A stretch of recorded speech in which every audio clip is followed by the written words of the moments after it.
이 쉽게 표현해서 리버럴 헤게모니 정책이라는 것은 자유민주 체제가 좋은 것이다.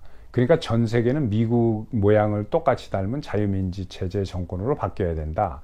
근데 그걸 안 바뀌려고 하는 나라는 미국이 힘을 쓰고 주먹을 써서 이제 꼴밤을 때려가면서라도 이걸 바꿔야 된다라는 게 리버럴 헤게모니 정책입니다. 그래서 이 리버럴 헤게모니 정책을 성공적으로 실시하기 위한 전략이 있습니다. 스트래티지가.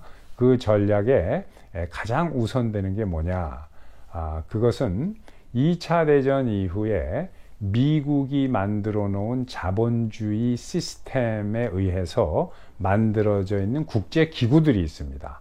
이 국제 기구에 구공산권 국가들을 다 가입시킨다는 거예요. 그러니까 사이즈가 큰 경제인 러시아나 중공 같은 나라들을 IMF나 월드뱅크나 WTO나 이런 데 가입시키고 또 나토 같은 데 가입시킨다는 게 이 리버럴 헤게모니 정책의 전략적 스트래티지 넘버 원입니다. 그 이유는 뭐냐? 이 미국이 만들어 놓은 국제기구에 이런 나라들을 가입을 시키면 각 국제기구가 그 규정이 있고 룰이 있습니다. 그러면 이 국제기구의 멤버가 된 나라들은 이 기구의 규정과 규약을 따를 수밖에 없다. 그러다 보면 이런 나라들이 순한 양으로 변할 것이다. 그래서 국제 질서를 따라오게 될 것이다 라는 게 미국의 계획이었습니다. 근데 우리가 얼핏 생각하면 이것을 엄청나게 순진한 생각의 발상이다라고 이렇게 볼 수도 있습니다만은 그것은 이제 지금 우리가 돌이켜 봤을 때 그런 거고 1990년대 당시에 미국이 유일한 슈퍼파워가 됐을 때는 조금 사정이 다릅니다. 그때는 충분히 그렇게 생각할 수 있는 여지가 있었어요. 왜 그러냐면 소련은 완전히 패망해서 16개 조각으로 다 구소련 국가들이 독립을 했고 이러한 상황에서 미국이 생각한 건 그겁니다. 2차 대전 때 미국과 전쟁을 하고 총뿌리를 겨눴던 원수 국가는 일본과 독일입니다. 그리고 러시아와 중국은 2차 대전 때는 미국의 우방이었어요. 그러니까 미국 사람들은 그렇게 철천지 원수인 일본과 독일도 전쟁 이후에 미국이 원조를 하고 마셜 플랜이라든가 이런 것을 통해서 그 나라의 경제를 발전할 수 있도록 도와주니까 1950년대, 60년대, 70년대 오면서 일본과 독일은 미국의 가장 가까운 우방이 됐습니다. 가장 철천지 원수가 가장 가까운 우방이 됐는데 중공이나 러시아 같은 나라들은 사실 2차 대전 때는 미국의 우방이었다. 그리고 2차 대전이 종결된 이후에 냉전 시대를 거쳐오면서 이념의 차이 때문에 조금 서로 적대 관계가 있었지만 이제는 공산주의가 무너졌지 않느냐. 그리고 러시아나 중공은 중공과 북한은 아직 공산주의지만 그건 점차적으로 사라질 것이고 미국과 총뿌리를 한 번도 겨눈 적이 없는 중공과 러시아는 미국이 이렇게 부자를 만들어주고 도와주면 순수히 미국의 일본과 독일보다도 더 가까운 우방이 될 것이다 라고 계산을 한 겁니다. 그런데 이제 그게 그렇게 안 된 거죠. 그래서 이런 게 리버럴 헤게모니 정책이고 미국의 외교 정책은 지금까지 쭉 트럼프 행정부 때만 빼놓고 이것을 실시하고 있는 것인데 이게 문제가 되는 겁니다. 그러면은 이 러시아 관계만 우리가 보면은 이 러시아와 우크라이나가 전쟁을 하게 되기 전까지의 그 상황을 쭉 한번 살펴보도록 하겠습니다. 여기서 가장 중요한 게 러시아가 1989년도에 붕괴되면서 16개 공화국으로 막 독립들을 하는 과정에부터 이 문제의 뿌리가 있습니다. 1980년대 말 1990년대 초에 소비에트 연방이 붕괴될 때 그 마지막 소련의 대통령이 고르바초프라는 대통령입니다. 이분도 이제 몇 달 전에 작고를 했는데 이때 고르바초프 대통령이 1980년대 중반쯤부터 개혁 개방 정책인 페레스트로이카와 글라스노스트 정책을 시작을 하면서 소련의 많은 국민들이 눈을 뜨기 시작하고 미국의 자본주의가 들어가고 하면서 결국은 1980년대 말에 그 소련이 그 붕괴가 되기 시작한 게 러시아의 옐친 대통령이 이제 독립을 선언하고 하면서 이제 붕괴가 되기 시작을 하는데, 그때 그 16개 공화국으로 나눠지면서 가장 큰 덩어리가 러시아고 두 번째로 큰 덩어리가 우크라이나입니다. 그런데 이 러시아와 우크라이나는 민족적으로나 언어적으로 서로 유사한 점이 가장 많은 그 두 공화국입니다.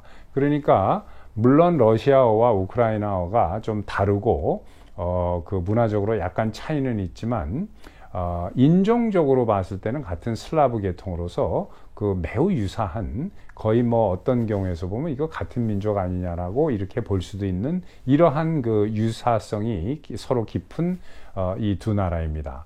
그런데 문제는 이 독립이 급속하게 갑자기 이루어지다 보니까 영토가 서로 공평한 방법으로 나눠지지 않고 구소련에 그려져 있었던 공화국 지도의 그 선대로 그대로 다 서로 독립이 돼버린 게 문제인 겁니다.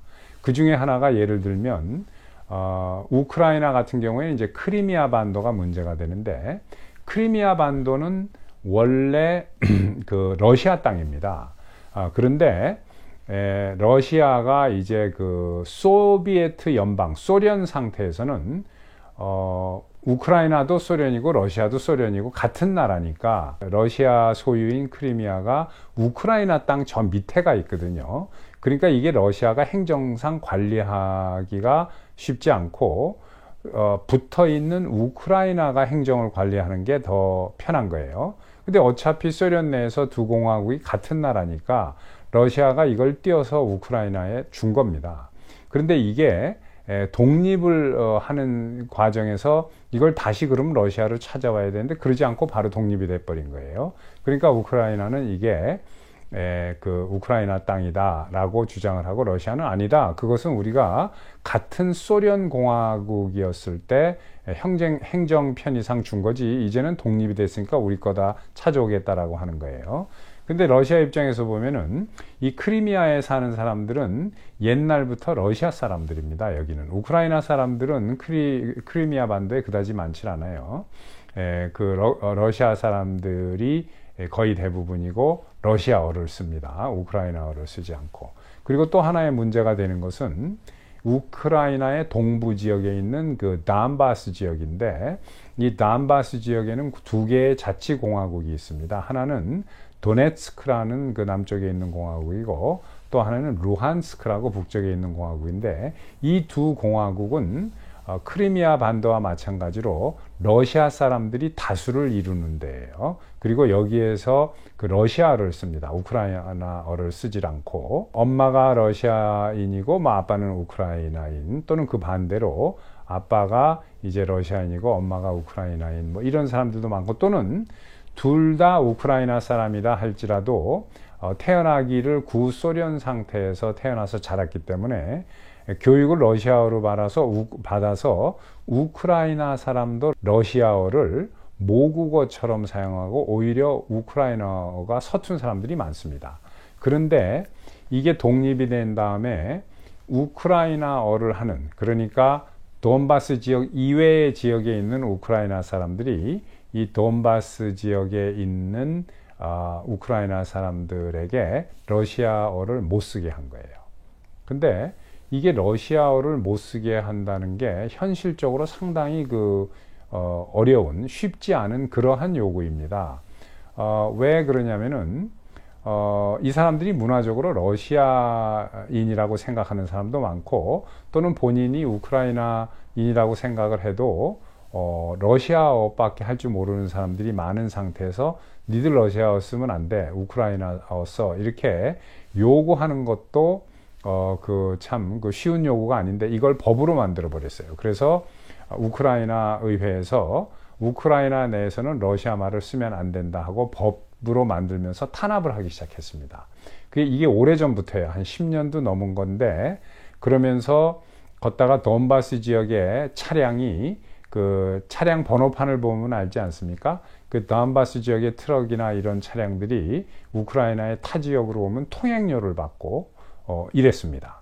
그러니까 이쪽 지역에 있는 사람들이 차별을 엄청나게 받고 또 그 갈등이 있어서 한번 그 폭동이 일어났을 때 그 전쟁도 있었습니다. 이 돈바스 지역의 두 공화국과 우크라이나와 몇 차례의 그 조그만한 전투들이 많이 벌어지고 했는데 한 번은 수천 명의 그 이 도네츠크 공화국과 루안스크 공화국의 사람들, 여기에 있는 러시아인들을 우크라이나 사람들이 그 폭행을 하고 나중에 몇천 명이 죽는 일이 일어난 적도 있어요.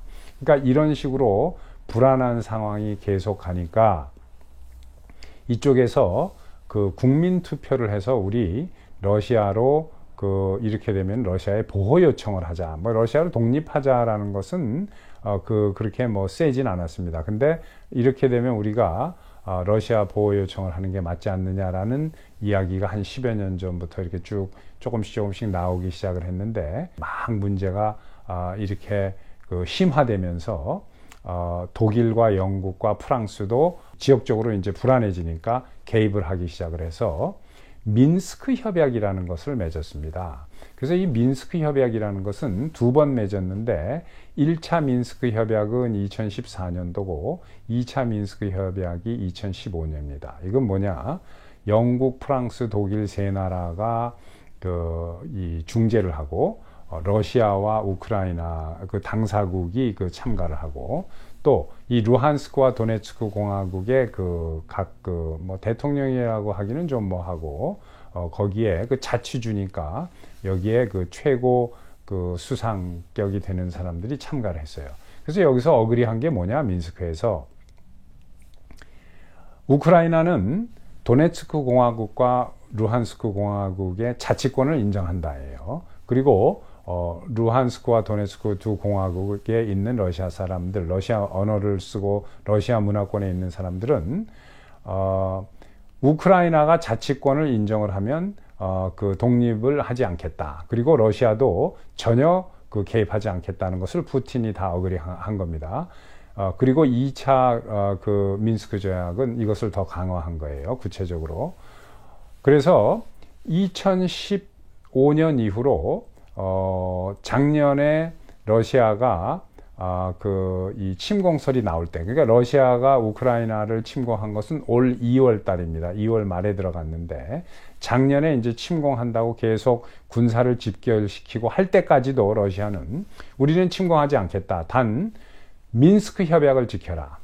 우크라이나가 민스크 협약을 지켜라라고 계속 이야기한 거예요. 거기에는 자치권을 인정하는 것도 그렇고 러시아어를 이 법으로 러시아어만 쓰게 하는 것도 없애야 된다. 자, 이 사람들이 그러니까 법으로 러시아어를 못 쓰게 하는 거죠. 우크라이나어만 쓰게 하는 것도 없애야 된다. 이 사람들 자체가 우크라이나어가 힘든 사람들이 많은데 어떻게 이걸 법적으로 만들어서 강요를 하느냐.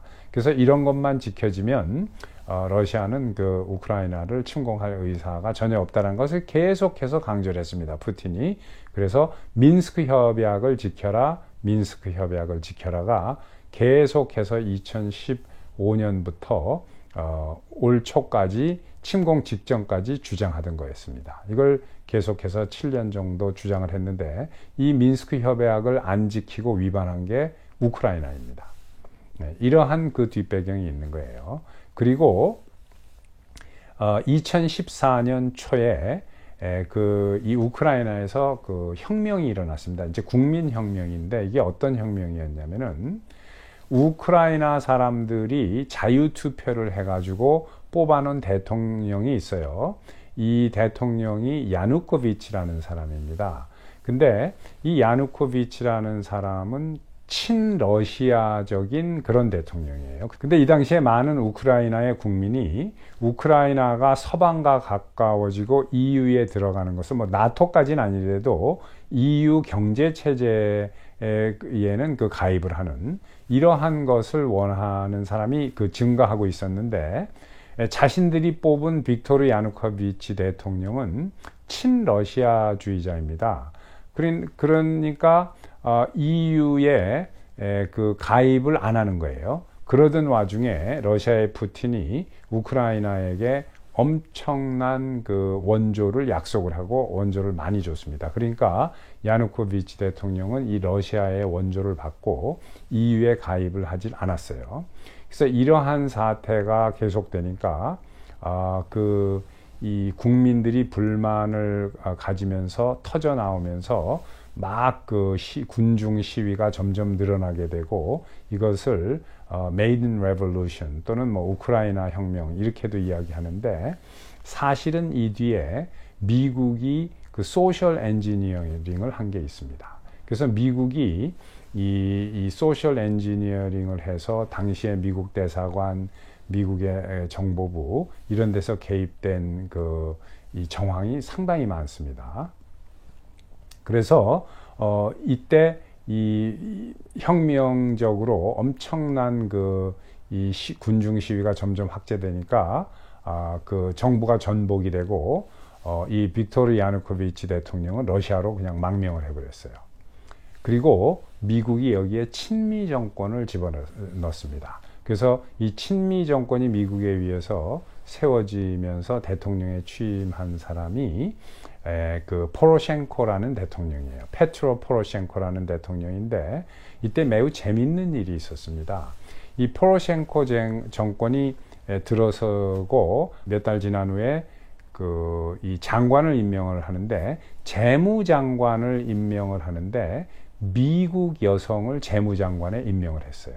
그리고 이 미국 여성은 우크라이나 국적이 없는데도 언제 그 국적을 받았냐면 장관 임명을 받아서 장관 선서를 하는 그 임명식 하는 날 같은 날 아침에 이 우크라이나 국적으로 기화하는 선서를 하고 그날 오후에 장관에 임명됐습니다. 자, 그런데 그 우크라이나의 그 법에 귀화법에 외국인이 우크라이나 국적을 받으면 3년의 그 유예 기간이 있어요. 그래서 3년 안에 그 전 국적을 버려야만 되는 겁니다. 그런데 이 여성은 그 우크라이나 국적을 3년인가 2년인가 지금 확실치 않습니다. 아마 2년인 것 같기도 한데 아무튼 이 여성은 나탈리 제레스코라는 미국 여성인데 장관이 됐고 1년 반인가 2년이 안 돼서 그 장관을 사임을 하고 미국으로 돌아갔습니다. 그러니까 우크라이나 국적을 취득했다가 미국 국적을 버릴 필요가 없었죠. 그 2년이 안 되는 세월 만에 다시 장관직을 사표내고 이제 미국으로 돌아갔으니까. 그런데 이 여성이 누군지 아십니까? 이 여성은 미 국무성 직원이에요. 그러니까 그 시카고에서 태어나고 자란 사람인데 이 하버드 케네디 스쿨을 졸업을 하고 미 국무성에 이 외교관으로 들어가서 처음에 맡은 일이 IMF하고 월드뱅크의 연락사무관으로 일을 했습니다. 한 2년 정도 일을 했는데 그 다음에 무슨 일을 봤냐면 런던에 있는 이 유로피안 리컨스트럭션 뱅크 일을 봤어요. 근데 이 유로피안 리컨스트럭션 뱅크라는 게 뭐냐면 소련이 붕괴되고 붕괴된 이후에 구소련 공화국들의 국가 건설에 필요한 돈을 대주는 것을 목적으로 한 은행이 바로 유로피안 리컨스트럭션 은행이고 이 은행의 본부는 런던에 있습니다. 그런데 여기에 또 연락사무관을 본 거예요. 처음에 미 국무성에 들어가서. 그러니까 이 돈줄의 흐름을 잘 알게 이제 트레이닝을 받고 그 다음에 이 여성이 우크라이나 주재 미국 대사관의 영사로 발령을 받아서 나중에 참사가 돼서 거기에서 계속 있었던 사람입니다. 이런 사람이 민간인 신분으로 나와서 뉴욕에 와서 무슨 투자 회사를 한다고 했다가 나중에 조지 소로스하고 미국 정부가 합작을 해서 운영하는 우크라이나 내의 NGO의 장으로 우크라이나에 다시 들어가서 1, 2년 있다가 우크라이나 재무장관이 된 거예요. 그래서 미국의 돈줄이 이쪽으로 쭉 움직이면서 우크라이나에 새로운 친미 정권이 그 포로셴코 정권이 들어선 게 2014년도입니다. 이러면서 러시아에서는 계속해서 그 민스크 협약을 1차, 2차를 하면서 민스크 협약을 존중하면 러시아는 아무런 그 침공할 의향이 없다라는 말을 계속했었죠.